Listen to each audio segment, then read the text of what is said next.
she looked at me, she goes, I'm scared, sis. And I said, I know you are, baby, but you know what? When you go to that light, you're with God and your loved ones. And I said, and when you get there, tell Daddy I said I love him and miss him. And she smiled at me. She turned around, and I swear to God, she went back to that little girl when her mama disappeared on her because her mommy had a brain tumor.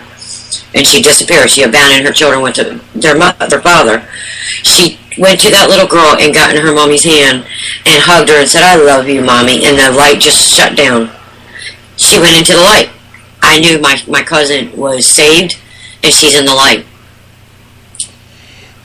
The spirits that also are around a house that's being, let's say, being modified, they seem to walk through the house that it originally was. So let's say they put up some sort of bench along a wall that wasn't there. Right. They'll walk right through it. So their body also, not their memory, but their body seems to also contain a memory of sorts and emulate what that house was and not what it is. Right. Well, to me, what's coming forward to me with the information, it's just like being hypnotized and you're told to do something. So basically, what the person that is attached to that particular land, because I can't say it's a home, but it's a land, to the point where they still think that their home is there, and when somebody tries to move something down, they get hostile about it, not realizing that home has been demolished or refixed or whatever, and they feel like part of them is being taken away. Yeah. But it's amazing that the physical part, or whatever, their ions, they just seem to walk right through it. I don't get it. I thought maybe their memory would be, oh, this is in the way, I'll walk around it now. But their whole, whatever it is, also just carries through. But they do see the new bench there, and they get angry or they react to it. So anyway, and that leads into, what about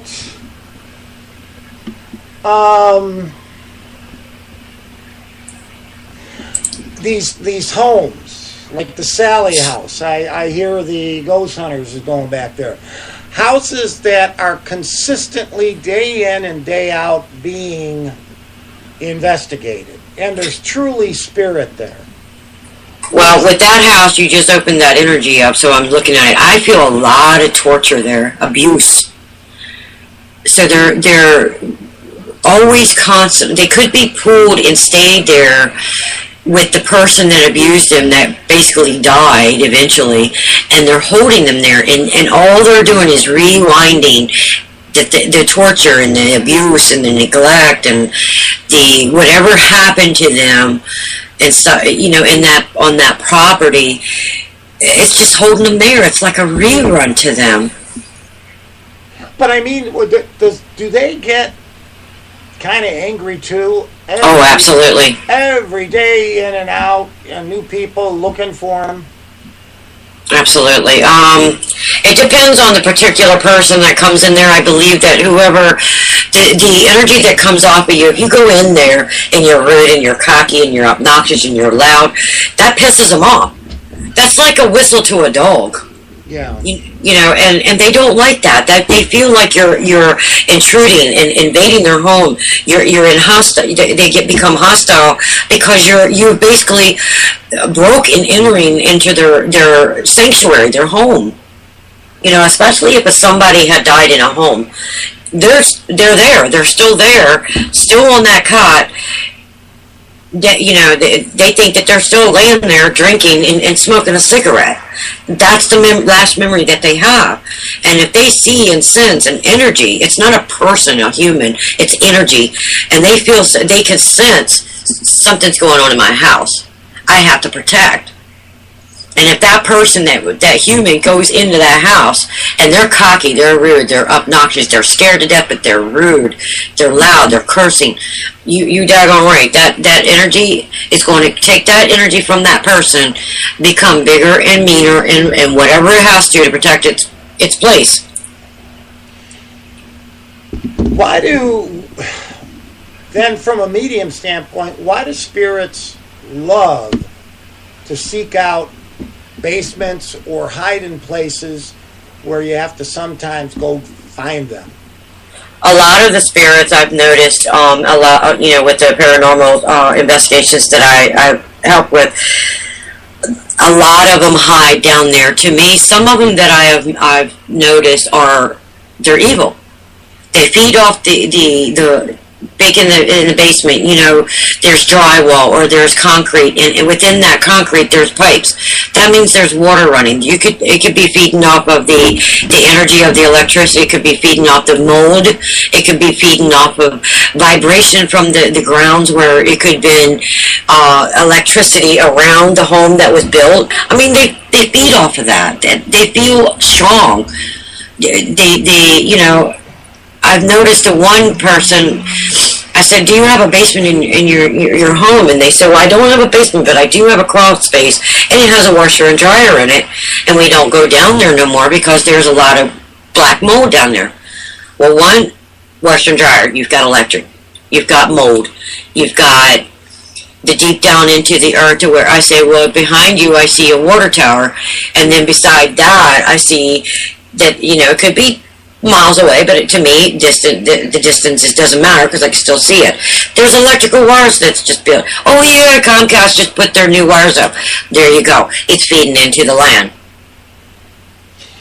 Yeah, I can. It makes sense now. They want to get closer to the ground. There's a lot of the fuse boxes down there. A lot of potential to absorb energy. Makes sense. Absolutely. Makes sense.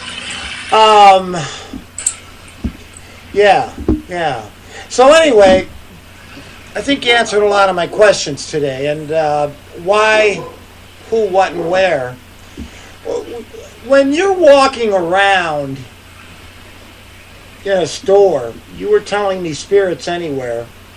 You were also, anywhere that we walk, spirit can be going through you. They can be good or bad, can affect your moods. Do you have a tendency to, in aisle 7 of the grocery store, see spirit ahead of you? Absolutely. When I go in, I can sense their energy, and then, of course, I'm a sensitive empath, and I start feeling sadness and upset and lost and angry. When I go in, I have a lot of them sensing that I can see them, and then you get, have you ever seen, what is that show where the woman, she can go anywhere and they're always following her? I forget what the show was called. Medium, I think. It's basically like that with me. It's funny, but what I do is I know that it's a different place. Was not able to bless it or shield it or whatever. I shield myself. And they know I send out a very strong energy. You want help? You will go by my rules. I don't want you getting too close to me because you can drain me. You can make me sick. You can hurt me. And if you hurt me, I will not help you. Yeah. If I feel threatened by a soul, a spirit, I will call in Archangel Michael #1. And then I will call in my distant forefathers to the point of they are protecting me. I do see them every night, especially my grandmother, my mom's mother. She stands beside my bed, and I ask her when I feel threatened or weak. I'll ask her to bring forth my family that can protect me and protect me around my bed. You do get a lot of hard-headed souls that when I say this is my room, it's my sanctuary, you're not allowed in here, that if you want help, you will wait for your loved one to come to me, I don't go to them. And I said, and if that's not the case, then I'll put them in a bubble, an energy shield, and I will give them and send them where they need to be. I don't deal with negativity. I I guess my energy is strong enough and demanding enough to the point where they will listen to me.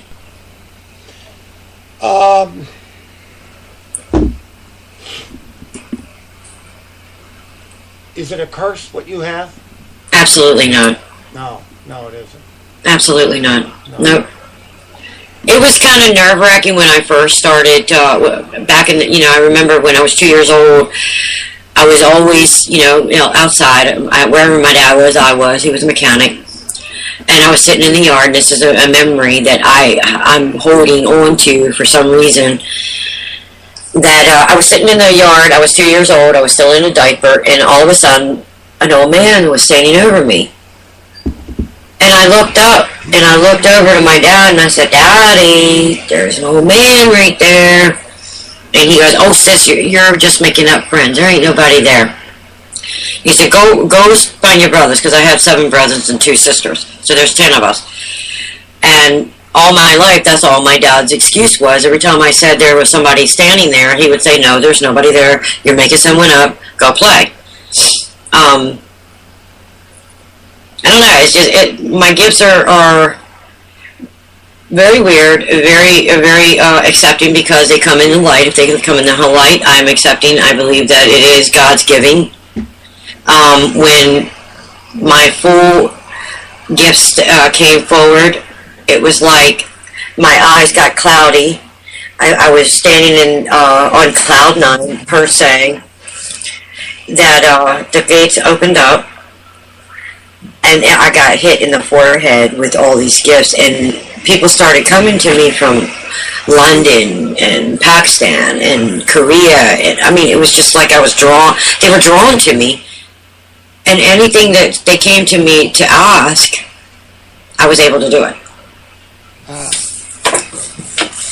I was able to see it. I was able to go back in their past. I could see their ailments. Do I question it? As long as it comes into the light, why question it? So let's go back to my mother real quick. Someone that I never really got along with ever while we were both humans. She passed several years ago. Mm-hmm. You spoke that she came up here. Deborah talks about they go to a hospital for a little while. They kind of get better, meaning that when they're in spirit form, they kind of readjust from being who they were and angry and all that, and they turn into a spirit form where they don't have any of this crap. Maybe my mother's out of this hospital and she's in this pure spirit form. Does she follow me? Oh yeah, your mom does, absolutely. Especially when you're not feeling well. So it's basically what she could not do when she was alive or did not do, she wants to do now. You remember the old saying where they say that your father or your mom or your sister or your brother will always look out for you. They will look out for you. What they could not do in human form with the pride and the ego and the attitude and whatever they were dealing with is gone. So now they want to give back to be able to allow themselves to forgive through your love to help you now. Does that make sense? Yeah, now here's the $1 million question. I met a person today that I like a real lot, and her and I are pretty well convinced spiritually that we lived together in a previous life, most likely medieval. She had a deja vu on me, and I had a dream on her, but we'll leave it at that. Okay. Well, I already know what that is. You already put me in the energy of it. Yeah? All right. So it's believable? Absolutely. Absolutely. And what they're doing is sometimes I say God and our loved ones that have passed over feel that you have suffered enough that they want good for you. So they will put you back into each other's past. It could be a lesson, a reason, or a season. Yeah. To me, it could be something that you need unfinished with. You had unfinished business, and you're able to heal it and forgive it, and go on with it, or heal it and move on. Well, it's hard to see someone that you were with in a past life, and then they're with someone else. I think it's beautiful. I think it's beautiful. To me, it's almost like a deja vu. Oh my God, I've been here before. Why have I been here before? All right. Now, with that in mind, with spirit of the current family, let's say your mother's hanging around with me. Okay. Let's say I've come to and fro, and we go to other planets. I may have been